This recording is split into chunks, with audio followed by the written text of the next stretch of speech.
Good evening everyone dear students, आप सभी का स्वागत है आपके अपने YouTube channel Sarvodaya online classes में। उम्मीद करते हैं कि आप क्लास 11 की जो बोर्ड एग्जाम सामने है आपका, उसकी आप बेहतरीन तैयारी कर रहे होंगे। और आप सभी को पता है कि इस प्लेटफॉर्म पे आपका सारे सब्जेक्ट का विषयवार शिक्षकों के द्वारा क्या किया जा रहा है, संपूर्ण मैराथन क्लास दिया जा रहा है, तैयारी करवाया जा रहा है। चाहे वो ज्योग्राफी हो, हिस्ट्री हो, पॉलिटिकल साइंस हो, इकोनॉमिक्स हो, सारे पेपर्स के वीडियोज आपको मैराथन क्लास का मिल रहे हैं। और सबसे बड़ी बात ध्यान देने वाली ये है कि ये वीडियोज में वैसे क्वेश्चन को लाने का कोशिश किया जा रहा है जो आपके एग्जाम के दृष्टिकोण से एकदम महत्वपूर्ण हो। मैं आपको पता है कि 2 सब्जेक्ट लेकर चल रहा हूँ, हिस्ट्री और पॉलिटिकल साइंस। मेरा रणनीति क्या है पढ़ाने का, आपका क्लास 11 में बेहतर परफॉर्मेंस दिलाने का। तो मेरा आपके साथ रणनीति क्या है कि मैं आपको जो 2 पेपर पढ़ा रहा हूँ, हिस्ट्री और पॉलिटिकल, मेरा पहला टारगेट क्या होगा भाई, मेरा पहला टारगेट है कि आपको मैं चैप्टर वाइज क्या करूं, सारू वीडियो दे दूं, है ना, चाहे हिस्ट्री का हो या पॉलिटिकल का। अभी तक हिस्ट्री में आपको 4 से 5 चैप्टर का वीडियो मिल चुका है, 3 चैप्टर का और देंगे, चैप्टर वाइज खत्म। चूंकि आपको पता है कि हिस्ट्री में मात्र 8 चैप्टर है, सॉरी 7 चैप्टर है, 7 चैप्टर है, सॉरी 7 चैप्टर है। 7 चैप्टर में मैं आपको 4 चैप्टर का वीडियो दे चुका हूं। अब मात्र आपको कितना चैप्टर का देना है, 3 चैप्टर का, मतलब 3 वीडियोज और आपका हिस्ट्री का जाएगा। उसके बाद हिस्ट्री का चैप्टर वाइज वाला बैंड बच जाएगा। पॉलिटिकल में दोनों पेपर मिला के कितना है, 18 चैप्टर है। अब 18 चैप्टर में आज जो वीडियो होने वाला है पॉलिटिकल साइंस पर, वो 5वां चैप्टर का है, मतलब 13 वीडियो और जाएगा, उसके बाद कंप्लीट हो जाएगा, है ना, पूरा हिस्ट्री और पॉलिटिकल। 13 पॉलिटिकल साइंस से और 3 हिस्ट्री से, टोटल 16 वीडियो जाएंगे। और ये 16 वीडियोज आप देख लेंगे तो मैं आपको गारंटी दूंगा, है ना, ये 16 वीडियोज को यदि आप देख लोगे तो आपको गारंटी दूंगा कि आपके एग्जाम में क्वेश्चन 100% यहीं से आने वाला है। मतलब 18 पॉलिटिकल के लिए और 7 हिस्ट्री के लिए, इतना वीडियो आप देखकर चले जाना, एक भी आपका क्वेश्चन पेपर से बाहर जाने वाला नहीं है। मैं इतना ही पर स्टॉप नहीं करूंगा डियर। इतना पढ़ाने के बाद मैं 2022 से लेकर 2025 तक का जितना भी मॉडल सेट आया है और जितना भी PYQ क्वेश्चन है उसको भी मैं मैराथन क्लास में कर दूंगा, है ना। तो उससे क्या हो जाएगा कि आप लगभग इधर हो जा रहा है 7 वीडियो हिस्ट्री का इधर हो गया, और मान के चलिए 5 वीडियो में आपका मैराथन क्लास कंप्लीट हो जाएगा PYQ से लेकर मॉडल सेट का। तो 7, 5, 12 वीडियो हिस्ट्री का देख लेंगे तो 40 में 40 आप डन कर लोगे। उसी तरह से 18 यहाँ है और 4 वीडियो में और आपको दूंगा 22 वीडियो इधर, और टोटल इधर आपको कितना करना है, 12, है ना। मतलब टोटल 30 से 32 वीडियो यदि आप हिस्ट्री और पॉलिटिकल का देख लेते हैं तो मैं आपको उम्मीद दिलाता हूं कि आपको एग्जाम में एक भी क्वेश्चन बाहर नहीं जाएगा। और वीडियो का ड्यूरेशन कितना, एक वीडियो आपका 20 मिनट, 25 मिनट, 30 मिनट का है। मतलब 1 घंटा यदि देखोगे तो 2 वीडियो आपका 3 वीडियो खत्म हो जाएगा, 1 घंटा में 3 वीडियो खत्म कर लोगे। मतलब चाहोगे तो 1 सप्ताह में पूरा अपना रिविजन कर सकते हो, है ना।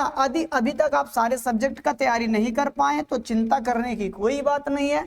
आप एप्लीकेशन को डाउनलोड कीजिए, एप्लीकेशन पर जाकर वहां पर चैप्टर वाइज आपको जो है, सॉरी सब्जेक्ट वाइज आपको टेस्ट पेपर मिल जाएंगे। फ्री टेस्ट का ऑप्शन है, वहां पर आपको फ्री में टेस्ट लगाने का ऑप्शन मिल जाएगा। वहां पर कम से कम हर सब्जेक्ट का 4-4 सेट आपको जो है वो पेपर दिए गए, आप उसको भी मार लेते तो वहां से भी आपको मैक्सिमम क्वेश्चन पकड़ में आ जाएगा। तो जितनी बेहतरीन रणनीति के साथ हम लोग पढ़ाने का काम कर रहे हैं और आपके तैयारी के लिए कंटेंट लेकर आ रहे हैं, उतना ही ईमानदारी और बेहतरीनता के साथ यदि आप हमारे साथ जुड़कर मेहनत करते हैं तो आई होप कि आपके रिजल्ट शानदार होगी। 250 में कम से कम 240 पार होगी, इस बात की उम्मीद रखते हैं। और चलिए आज पॉलिटिकल साइंस का 5वां चैप्टर है, 4 चैप्टर पहले ही पढ़ा चुके हैं, आज 5वां चैप्टर है। और 5वां चैप्टर का आज हम लोग क्या करने वाले हैं, मैराथन करने वाले हैं, उसका बैंड बजाने वाले हैं। तो लेट नहीं करेंगे, हम लोग फटाक से जुड़ते हैं, अपने टॉपिक पर आते हैं, है ना। पॉलिटिकल साइंस का है भाई, है ना, तो ज्यादा हड़बड़ाने की बात नहीं है, मजे से हम लोग पढ़ेंगे, आसानी से पढ़ेंगे। और ये देखिए आपके सामने क्वेश्चन दिख रहा होगा। सबसे पहले मैं थोड़ा सा चर्चा कर लेता हूँ। ये चैप्टर नंबर 5 है और चैप्टर नंबर 5 का नाम क्या है, विधायिका। विधायिका का मतलब क्या होता है भाई, विधायिका का मतलब क्या होता है, कानून बनाना। विधायिका का मतलब क्या होता है, कानून बनाना। देखिए हमारा भारत एक लोकतांत्रिक देश है और हमारे भारत जैसे लोकतांत्रिक देशों में, खास करके हमारा भारत में जो लोकतंत्र है, यहाँ पर शक्तियों को 3 भागों में बांटा गया है ना। शक्तियों को 3 भागों में बांटा गया है, जिसमें एक है आपका कार्यपालिका, एक है आपका कार्यपालिका डियर, एक है आपका विधायिका, है ना, छोटा सा लिखते हैं आप लोग समझ जाओगे, और एक है आपका क्या, न्यायपालिका। क्या है? न्यायपालिका।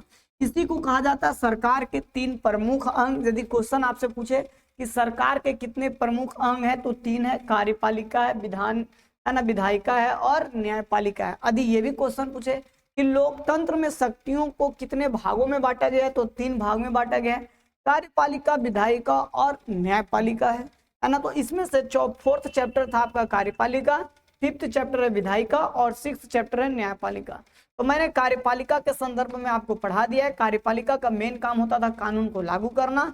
आज हम लोग पढ़ेंगे विधायिका के बारे में, जिसका मेन काम होता है कानून बनाना, और फिर अगला वीडियो में देखेंगे न्यायपालिका के बारे में, जिसका मेन काम होता है कानून की रक्षा करना। चलिए तो अब हम लोग अपना पहला क्वेश्चन की ओर आते हैं, और आप लोग कमेंट में जरूर बताना कि वीडियो कैसा लगा। साथ ही साथ जो बच्चे नए होंगे वो प्लीज चैनल को सब्सक्राइब कर लेंगे, बेल आइकन बटन को प्रेस कर लेंगे, ताकि हर प्रकार का नोटिफिकेशन वीडियोस आप तक जो है वो जल्दी से जल्दी पहुंचता रहे। चलिए हम लोग सबसे पहले देखते हैं कि भारत में कानून का निर्माण कौन करता है। भाई अभी मैंने जस्ट बताया कि कानून का निर्माण कौन करता है, तो कानून बनाने का काम करती है विधायिका, कानून को लागू करने की काम करती है कार्यपालिका, और कानून की देखरेख यानी कि उनकी रक्षा करने की काम कौन करती है? न्यायपालिका। तो ये तो कॉमन सी बात है, यहाँ पर तो आपका गलत होना नहीं चाहिए। दूसरा क्वेश्चन कहता है मेरा दोस्त है ना कि भारत में विधायिका के कौन कौन से अंग हैं। तो याद रखिएगा है ना कि विधायिका जो है वो 2 लेवल पर, विधायिका का मतलब क्या? कानून बनाने वाली है ना। अब कानून जो है वो 2 लेवल पर बनती है, आप सभी को पता है, केंद्र लेवल पर भी और राज्य लेवल पर भी। अब केंद्र लेवल पर जो कानून बनाने वाली संस्था है उसका नाम क्या है? संसद। उसका नाम क्या है? संसद। और राज्य स्तर पर जो है उसका नाम क्या है? विधानमंडल। इसका मतलब क्या हुआ? इसका मतलब ये हुआ सर जी कि विधायिका, विधानमंडल और संसद दोनों का सम्मिलित रूप है। तो देखिए संसद अकेले दिया हुआ है, विधानमंडल अकेले दिया हुआ है, लेकिन ऑप्शन सी जो है वो संसद और विधानमंडल दोनों ऐड करके दिया हुआ है, इसलिए ऑप्शन सी को हम ज्यादा बेहतरीन मानेंगे, और ऑप्शन नंबर सी क्या हो जाएगा मेरा? बिल्कुल राइट आंसर हो जाएगा। आप लोग कमेंट करके बताइए फटाफट, वीडियो मजा आ रहा है कि नहीं आ रहा है ना। लास्ट तक बने रहेंगे, 20 से 25 मिनट का ही वीडियो, लेकिन हेल्पफुल वीडियो है आपके एग्जाम के पैटर्न से। यदि अभी तक आप लोग चैप्टर को नहीं भी पढ़े होंगे तो कोई टेंशन नहीं लेना है, आराम से समझाते हुए निकल जाएंगे। कहता है भारत में संसद का निर्माण होता है। संसद कैसे बनता है? तो अभी हमने जस्ट बताया कि संसद का निर्माण कैसे होगा, इसको थोड़ा सा समझ लो भाई। संसद को 2 सदन में बांटा जाता है, एक लोकसभा और दूसरा राज्यसभा। लेकिन ये तब तक अपूर्ण माना जाता है जब तक इसमें राष्ट्रपति ऐड नहीं होता है। राष्ट्रपति ऐड नहीं होता है तो लोकसभा, राज्यसभा और राष्ट्रपति ये तीनों को मिलाकर क्या बनाया जाता है? संसद बनाया जाता है। संसद का पूछेगा संसद के कितने भाग, कितने अंग हैं? तो 3 अंग है, लोकसभा, राज्यसभा और राष्ट्रपति। संसद का वर्णन किसमें मिलता है? आर्टिकल 79 में मिलता है। राज्यसभा का वर्णन किसमें मिलता है? आर्टिकल 80 में मिलता है। और लोकसभा का वर्णन किसमें मिलता है? आर्टिकल 81 में मिलता है। और राष्ट्रपति का वर्णन कहां पर मिलता है? आर्टिकल 52 से लेकर 62 तक मिलता है। उम्मीद करते हैं कि यहाँ तक आपको चीजें सबसे समझ में आ गई होगी। अब आ जाते हैं क्वेश्चन पर। क्वेश्चन कहता है भारत में संसद का निर्माण होता है, तो अभी जस्ट बताए लोकसभा प्लस राज्यसभा, लोकसभा प्लस राष्ट्रपति, लोकसभा, राज्यसभा या राष्ट्रपति। तो ऑप्शन सी सबसे परफेक्ट जा रहा है, ऑप्शन सी को हम लोग लेकर चलेंगे है ना राइट आंसर के तौर पर। आगे कहता है भारत में संघ सूची के कितने विषय शामिल है। देखिए भारत में जितने भी कानून बनते हैं ना उनको एक विषय क्षेत्र के रूप में बांटा गया है। 3 विषय आपको 3 सूची मिलेंगे। एक हो जाता है संघ सूची, जिसे केंद्र सूची कहा जाता है या प्रथम सूची कहा जाता है। एक आपका हो जाता है डियर राज्य सूची, और एक हो जाता है डियर आपका समवर्ती सूची। एक हो जाता है आपका समवर्ती सूची। संघ सूची की बात करेंगे तो इसमें पहले 97 विषय थे, अब हो गए हैं 100 विषय। राज्य सूची में बात करें तो इसमें 61 विषय हैं, और समवर्ती सूची में यदि बात करें तो 52 सब्जेक्ट है। अब क्या कहता है भारत में संघ सूची के विषय पर कानून। अच्छा यहाँ और समझाने की जरूरत है। संघ सूची में जितना भी 100 सब्जेक्ट है, 100 विषय हैं, जैसे बैंकिंग हो गया, रक्षा हो गया है ना, इन सारे सब्जेक्ट पर नियम कानून बनाने का अथॉरिटी किसके पास है? केंद्र सरकार को है। किसको है? केंद्र सरकार। केंद्र सरकार मतलब पार्लियामेंट, संसद को। राज्य सूची पर कानून बनाने का किसको अधिकार है? तो इस पर राज्य सरकार को मतलब विधानमंडल को। और समवर्ती सूची पर, समवर्ती सूची वैसा है है ना, जिस पर केंद्र और राज्य दोनों मिलकर काम करेंगे। मतलब इसके लिए आपका केंद्र यानी संसद भी हाँ होना चाहिए और विधानमंडल भी हाँ होना चाहिए, है ना। चलिए आगे हम लोग देखते हैं। अब क्वेश्चन कहता है भारत में संघ सूची के किस विषय पर कानून, भारत में संघ सूची के विषय पर कानून कौन बनाता है? तो संसद बनाएगा। कौन बनाएगा? संसद बनाएगा। कौन बनाएगा भाई? संसद बनाएगा। संसद बनाएगा और हाँ संसद बनाएगा। ऑप्शन नंबर ये राइट आंसर हो जाएगा। चलिए आगे की ओर बढ़ जाते हैं। कहता है बीमा, बैंकिंग व्यवस्था, रेलवे, रक्षा इत्यादि किस विषय की सूची है? तो देखिए ये सारा सूची जो है वो किसके अंतर्गत आ जाएगा? संघ सूची के अंतर्गत आ जाएगा। लेकिन पुलिस रहता किस में आ जाता? राज्य सूची में आ जाता। और शिक्षा रहता किस में चला जाता? समवर्ती सूची में चला जाता। चलिए आगे देखते हैं राज्य सूची के विषय पर कौन कानून बनाता है। तो अभी मैंने बताया राज्य सूची मतलब राज्य सरकार और राज्य मतलब विधानमंडल, है ना। ऑप्शन नंबर बी सही होगा। उसके बाद आगे कहता है कि पुलिस व्यवस्था किस प्रकार की सूची का विषय है। तभी मैंने बताया पुलिस आपका राज्य सूची का विषय है। इसीलिए देखते होंगे अलग अलग राज्य में अलग अलग पुलिस गठित किए जाते हैं। झारखंड में तो झारखंड पुलिस, बिहार में तो बिहार पुलिस, यूपी में तो यूपी पुलिस, है ना डियर। तो पुलिस किस में आ जाएगा? राज्य सूची में आ जाएगा। शिक्षा रहता तो किस में चला जाता? समवर्ती सूची में चला जाता। चलिए आगे देखेंगे क्वेश्चन नंबर 8 की ओर। क्वेश्चन नंबर 8 की ओर भागेंगे और कहता है सामाजिक आर्थिक नियोजन और शिक्षा। अब एक ही से पकड़ लेना है, शिक्षा किस सूची का विषय है? तो ये समवर्ती सूची का, है ना, विषय है। यानी कि ऑप्शन नंबर सी की ओर जाएंगे, इज राइट आंसर, है ना। आगे की ओर बढ़ जाते, कहता है समवर्ती सूची के विषय पर कानून कौन बनाता है? तो समवर्ती सूची में पार्लियामेंट भी होना चाहिए और विधानमंडल भी होना चाहिए। मतलब ऑप्शन नंबर सी। यदि राज्य सूची रहता तो केवल विधानमंडल होता और केवल संघ सूची रहता तो संसद होता, है ना। चलिए आगे देखते हैं विधानमंडल का निर्माण किस प्रकार से होता है। थोड़ा सा मैं आपको समझा दूं कि विधानमंडल की यदि बात करें तो विधानमंडल जो है वो भारत में कुछ राज्यों में एक सदनीय है ना, और कुछ राज्यों में द्विसदनीय है ना। 6 राज्य हैं जहां पर 2 सदन चलता है, एक विधानसभा और एक आपका क्या हो जाता है? विधान परिषद। इंग्लिश में इसको बोलते हैं एमएलए और एमएलसी, है ना, विधान परिषद। और तीसरा एक्स्ट्रा आपका जुड़ जाएगा कौन? राज्यपाल। मतलब जहां पर विधानसभा और विधान परिषद दोनों है वहां पर विधानमंडल का गठन होने का फॉर्मूला है विधानसभा प्लस विधान परिषद प्लस राज्यपाल। लेकिन जहां पर विधान परिषद नहीं है वहां पर गठन होने का फॉर्मूला क्या है? विधानसभा प्लस राज्यपाल। समझ में आया। अब जहाँ भारत के 6 ऐसे राज्य हैं जहां पर विधान परिषद और विधानसभा दोनों है, वो 6 राज्य कौन कौन है नोट कर लोगे, है ना। सबसे पहले तो आप लोग बताने का कोशिश करोगे और नहीं तो फिर नोट कर लोगे। पहला यूपी, दूसरा बिहार, दोनों एक जगह है यूपी बिहार। फिर आंध्र प्रदेश और तेलंगाना दोनों एक जगह है, 4 हो गया। और एक हो गया महाराष्ट्र और कर्नाटका। ये 6 ऐसे राज्य हैं जहां पर विधानसभा और विधान परिषद दोनों हैं। तो हमको क्या समझ में आया? क्वेश्चन कहता है कि विधानमंडल का निर्माण, तो विधानमंडल किसी राज्य के लिए नहीं पूछ रहा है, तो वहां पर विधानसभा भी हमको देखना होगा और विधान परिषद भी देखना होगा। इसलिए ऑप्शन बी को हम लोग सही मानेंगे कि राज्यपाल, विधानसभा और विधान परिषद मिलकर क्या बनता है? विधानमंडल का वर्ग निर्माण करता है। थोड़ा सा आपको मैं बता दूं कि विधानमंडल जो है भैया, ये विधानमंडल का वर्णन आर्टिकल 168 में मिलता है। लेकिन इसको जो 2 भाग में बांटा जा रहा है, विधानसभा और विधान परिषद, इसका भी थोड़ा सा बात देख लेंगे। विधान परिषद की यदि बात करें तो इसका वर्णन 169 में मिलता है और विधानसभा की यदि बात करें तो इसका वर्णन 170 में मिलता है। चलिए उम्मीद करते हैं कि यहाँ तक चीजें सब समझ में आ रही होगी। नेक्स्ट क्वेश्चन की ओर चल जाते हैं डियर। नेक्स्ट क्वेश्चन कहता है कि झारखंड में किस राज्य निम्नलिखित में से किस राज्य में विधान परिषद का गठन नहीं है। तो अभी 6 राज्य बताए थे, उसमें एक यूपी भी था, एक बिहार भी था, एक आंध्र प्रदेश भी था, एक तेलंगाना भी था, एक महाराष्ट्र भी था, एक कर्नाटका भी था, लेकिन झारखंड तो नहीं था। तो इसलिए राइट आंसर क्या हो जाएगा? झारखंड, चूंकि झारखंड में केवल एक सदनीय व्यवस्था है। अब आगे कहता है कि निम्नलिखित में से किस राज्य में विधान परिषद है। तो केवल महाराष्ट्र में है। ऑप्शन के अकॉर्डिंग महाराष्ट्र में केवल है, तो महाराष्ट्र आपका क्या हो जाएगा? राइट आंसर हो जाएगा। आगे कहता है कि झारखंड में विधानमंडल कितने सदन वाला है।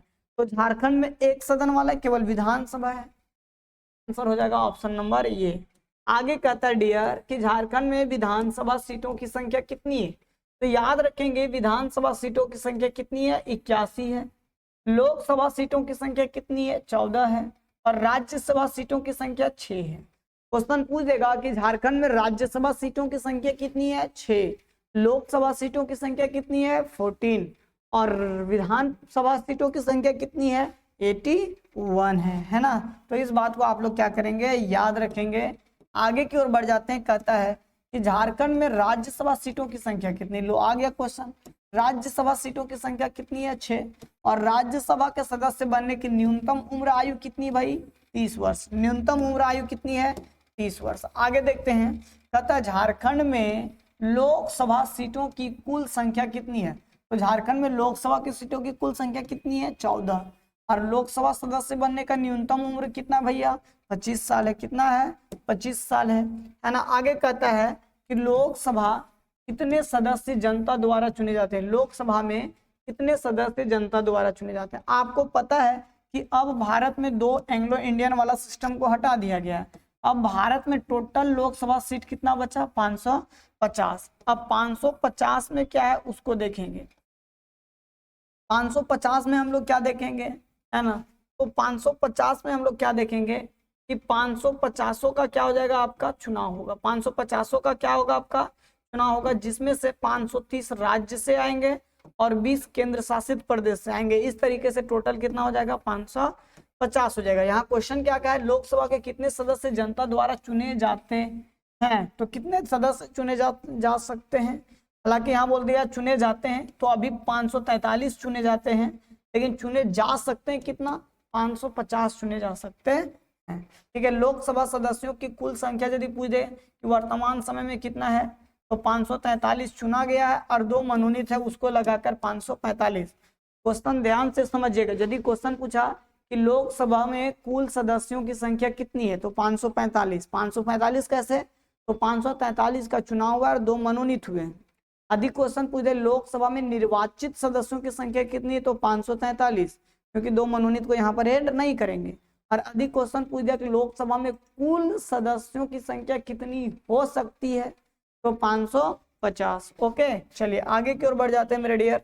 आगे की ओर बढ़ जाते हैं, नेक्स्ट क्वेश्चन की ओर बढ़ जाते हैं। नेक्स्ट क्वेश्चन बढ़ने से पहले आप सभी को बता दूं कि इसी तरीके से, इससे भी बेहतर यदि आपको क्लास 12th का बेहतरीन परफॉर्म करना है, बेहतरीन तैयारी करना है, और क्लास 12th वैसे भी बढ़िया से पढ़ना चाहिए, क्योंकि वो आपका कंपटीशन का चीज है, पूरा हैवी चीज है ना। यदि आप क्लास 12th की बेहतरीन तैयारी करना चाहते हैं तो आप जरूर हमारे सर्वोदय आर्ट्स क्लासेस के साथ जुड़े। ऑफलाइन बैच जो है वो स्टार्ट हो चुकी है हजारीबाग में।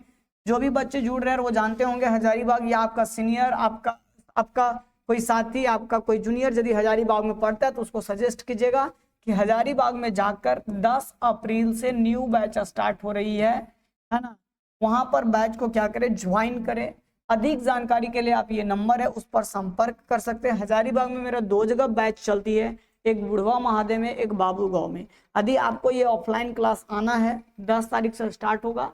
5 दिन डेमो दिया जाएगा, मतलब डेमो मतलब फ्री क्लास होगा, 5 दिन आके पढ़ सकते हैं। समझ में आया तब एडमिशन लीजिएगा, नहीं तो टाटा बाबा कह के निकल जाइएगा, है ना। तो ये टोटल आपका जो है वो बैच स्टार्ट हो रहा है 10 अप्रैल से। आप अपने आस पड़ोस में जरूर इस मैसेज को शेयर कर देंगे। साथ ही साथ, है ना, बहुत सारे बच्चों का कहना था सर हम लोग हजारीबाग नहीं एफर्ट कर पाते इतने महंगे शहर को, तो हम लोग के लिए क्या कीजिएगा आप लोग, है ना। तो हम लोगों ने एप्लीकेशन पर भी इसको ले आया है। मात्र 1999 1999 रुपया में, आप 1999 रुपया में इस बैच को शुरुआत कर सकते हैं। क्लासेस जो है वो 20 मार्च से ही स्टार्ट हो गया है ना। 20 मार्च से ही डेमो क्लासेस स्टार्ट हो गया। आप 1999 रुपया में कटा करके साल भर पूरे एक्सपर्ट टीम के साथ मिलकर अपने सारे subject, history, geography, political, economics, Hindi, English, सारे सब्जेक्ट का बेहतरीन तैयारी कर सकते हो। बाकी बात आप सभी को पता है कि ये संस्थान, ये प्लेटफॉर्म आपके एग्जाम के लिए कितनी मेहनत कर रही है। और ऐसा नहीं है कि हम बिहार बोर्ड का पढ़ा देंगे, यूपी बोर्ड का पढ़ा देंगे। यदि मैं झारखंडी हूँ तो मैं झारखंड बोर्ड को प्रायोरिटी दूंगा। हमारा ये कंप्लीट बैच केवल और केवल झारखंड बोर्ड के लिए, जैक बोर्ड के लिए। ऐसा नहीं कि मैं झारखंड बोर्ड के बैच के नाम पर बिहार बोर्ड को भी इसी में लपेट के निकाल दिया, या सीबीएसई को लपेट के निकाल दिया, ऐसा कोई भी नहीं है। ओनली वन जैक, मतलब जैक। इसलिए वैसे बच्चे जो बिहार के देख रहे होंगे उससे रिक्वेस्ट होगा आप इस बैच को मत कटाइएगा, आपका मैं 1999 रुपया बचा दे रहा हूँ, तो कट का पैसा नहीं उड़ाइएगा। लेकिन जो जैक बोर्ड का विद्यार्थी होगा वो जरूर कटाइएगा, क्योंकि ये आपके लिए बेहतरीन होने वाला है, काफी ज्यादा हेल्पफुल होने वाला है। चलिए दोस्तों आगे की ओर आ जाते हैं। थोड़ा सा ये चैप्टर तो है भाई लंबा, और लंबा के साथ साथ है इंपॉर्टेंट भी, इसलिए थोड़ा सा आराम से धैर्य रखिएगा। कहता वर्तमान में भारत में राज्यसभा के कुल कितने सीट है, राज्यसभा के कुल कितने सीट है। तो देखिए भारत में यदि हम लोग बात करें तो राज्यसभा के कुल कितने सीट हैं, तो कुल कितने हैं 250। 250 कुल सीट हैं, इसमें से 200 है ना, उसमें से 233 जो है वो निर्वाचित होंगे और 12 राष्ट्रपति के द्वारा मनोनीत किए जाएंगे। तब कितना हो जाएगा, यहाँ पर आपका जो है ना, वर्तमान में 245 होंगे। वर्तमान में कितना होंगे 245 है ना, एक हो गया 233 पर चुनाव होगा और 12 पर क्या होगा, राष्ट्रपति के द्वारा क्या किया जाएगा, मनोनीत। 233 और 12 को जोड़ेंगे तो कितना हो जाएगा 245। लेकिन टोटल सीटों की संख्या कितनी है 250। टोटल सीटों की संख्या कितनी है 250, मतलब है ना, याद रखना यहाँ पर 250, 238 चुनाव होगा और 12 चयन होगा, मनोनीत होगा, है ना। चलिए आगे की ओर बढ़ जाते हैं डियर, नेक्स्ट क्वेश्चन की ओर बढ़ जाते हैं। नेक्स्ट क्वेश्चन आपका कहता है राष्ट्रपति के द्वारा राज्यसभा के कितने सदस्य को नियुक्त किया जाता है, मतलब मनोनीत किया जाता है ना। मनोनीत मतलब राष्ट्रपति अपने मन से चुनेगी तो 12 सदस्य को, है ना, हमारा और आपके जैसे सदस्य को नहीं, वैसे लोगों को चुना जाता है जो खेल, कला, साहित्य, शिक्षा, सामाजिक, विज्ञान, तकनीकी या अनुसंधान में कोई बहुत बढ़िया काम किया हो, वैसे लोगों को क्या किया जाता है, राष्ट्रपति द्वारा राज्यसभा सदस्य के रूप में क्या किया जाता है, मनोनीत किया जाता है। ऑल इंडिया से मात्र 12। आगे देखेंगे क्वेश्चन नंबर 20 की ओर आ जाएंगे। क्वेश्चन नंबर 20 कहता है लोकसभा का गठन करने एवं भंग करने का अधिकार किसे है। लोकसभा को गठन करने, है ना, और इसको भंग करने का अधिकार किसके पास है। तो याद रखिएगा ये अधिकार किसके पास है भाई, है ना, तो ये अधिकार आपका किसके पास है, लोकसभा का गठन करने एवं भंग करने का अधिकार किसके पास है, तो ये हो जाएगा आपका राष्ट्रपति के पास। किसके पास हो जाएगा, राष्ट्रपति के पास हो जाएगा, है ना, क्योंकि राष्ट्रपति ही क्या करती है, लोकसभा का गठन करती है और उसको भंग कर सकती है ना। जैसे ही इन लोग अपना बहुमत खो देगा राष्ट्रपति इसको भंग कर देगी, है ना। आगे आ जाता है लोकसभा के सदस्य चुने जाने के लिए न्यूनतम उम्र कितना होना चाहिए, 30 साल। राष्ट्रपति के लिए 35 साल और लोकसभा सदस्य के लिए 25 साल, है ना। चलिए आगे की ओर आ जाते हैं। कहता है लोकसभा के कार्यवाही का संचालन कौन करता है।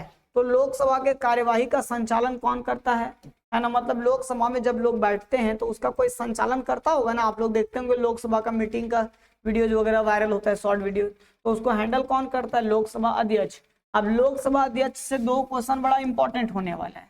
सबसे पहले क्वेश्चन ये इंपॉर्टेंट होने वाला है कि लोकसभा का पहला अध्यक्ष कौन था, दूसरा लोकसभा का पहला महिला अध्यक्ष कौन थी।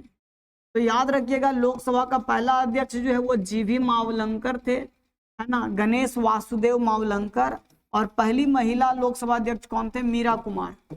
कौन थे, मीरा कुमार। तो इस बात को आप लोग ख्याल में रखेंगे, दिमाग में रखेंगे, आपके एग्जाम में हो सकता है आ जाए। आगे की ओर बढ़ जाते भाई। आगे क्वेश्चन कहता है लोकसभा का एक वर्ष में कम से कम कितनी बैठक होना अनिवार्य है। तो कम से कम 2 बैठक होना अनिवार्य है और वो भी 6 महीने के अंतराल पर हो जाना चाहिए। मतलब पहला मीटिंग यदि आप मार्च में बैठाते हैं तो अप्रैल, मई, जून, जुलाई, अगस्त, सितंबर तक फिर आपका दूसरा मीटिंग हो जाना चाहिए। मतलब 6 महीने के गैप पर एक मीटिंग हो जाना कंपलसरी है, नेसेसरी है ना। चलिए आगे की ओर बढ़ जाते हैं डियर, आगे की ओर बढ़ जाते हैं, नेक्स्ट क्वेश्चन की तरफ बढ़ जाते हैं।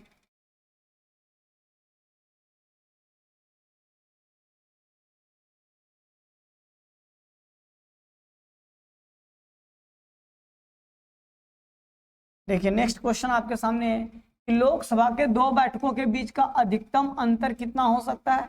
तो 6 महीना का, अभी जस्ट बताया। आगे कहता है लोकसभा के प्रथम अध्यक्ष कौन थे। तो जीवी मावलंकर, गणेश मावलंकर। अच्छा, प्रथम महिला अध्यक्ष कौन थी। तो मीरा कुमार। बताइए, जितना क्वेश्चन बताए वही सब आ रहा है आपका, है ना। प्रतिभा देवी सिंह पाटिल पता होगा, ये भारत की पहली महिला राष्ट्रपति है।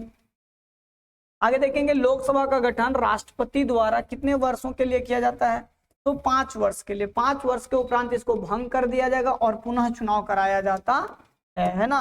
चलिए आगे की ओर बढ़ जाते हैं। आगे क्वेश्चन है कि लोकसभा प्रतिनिधित्व करता है, लोकसभा का प्रतिनिधित्व कौन करता है, तो लोकसभा जो है वो प्रतिनिधित्व करता है जनता का।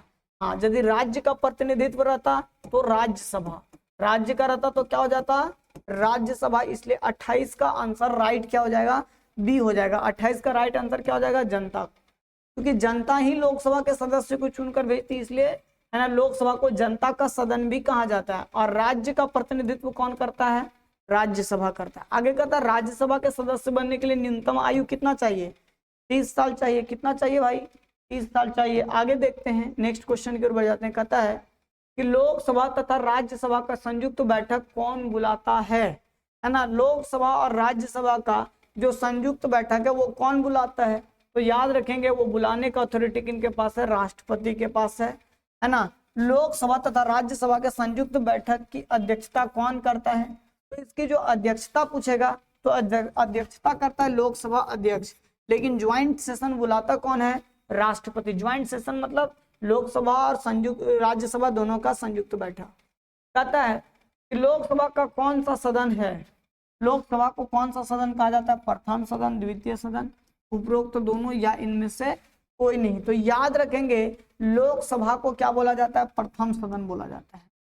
राज्यसभा को कौन सा सदन बोला जाता है, तो राज्यसभा को उच्च सदन भी बोला जाता है और द्वितीय सदन भी बोला जाता है। इसके अलावा बुजुर्गों का भी सदन बोला जाता है ना। तो यहाँ पर ऑप्शन सी हो जाएगा बिल्कुल राइट आंसर, है ना।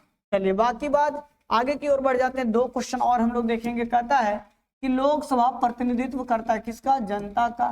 राज्यसभा के 12 सदस्यों का, राज्यसभा के 12 सदस्यों को राष्ट्रपति किस आधार पर नामित करती है, मनोनीत करती है, साहित्य के आधार पर या कला में किए गए उत्कृष्ट कार्य के आधार पर।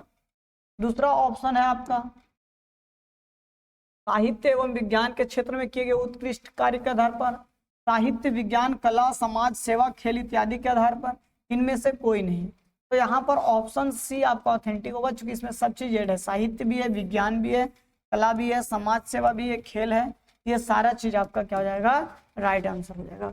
वीडियोज आपको कैसा लगे ये कमेंट करके जरूर बताना, और आपको चैप्टर वाइज जो करा रहे हैं उसको आप जरूर देखेंगे, बहुत मेहनत से करवा रहे हैं आपके लिए। सेहत का परवाह न करते हुए भी मैं आपको वीडियो प्रोवाइड कर रहा हूँ। तो आपसे भी यही मेरा गुजारिश होगा, आपसे यही रिक्वेस्ट होगा, आप भी वीडियो को फुल वॉच करेंगे और अपनी तैयारी को धारदार बनाएंगे, शानदार बनाएंगे। इसी शुभ संदेश के साथ मैं आप लोगों से विदा लेना चाहूँगा। तब तक के लिए बाय बाय, जय हिंद, जय भारत।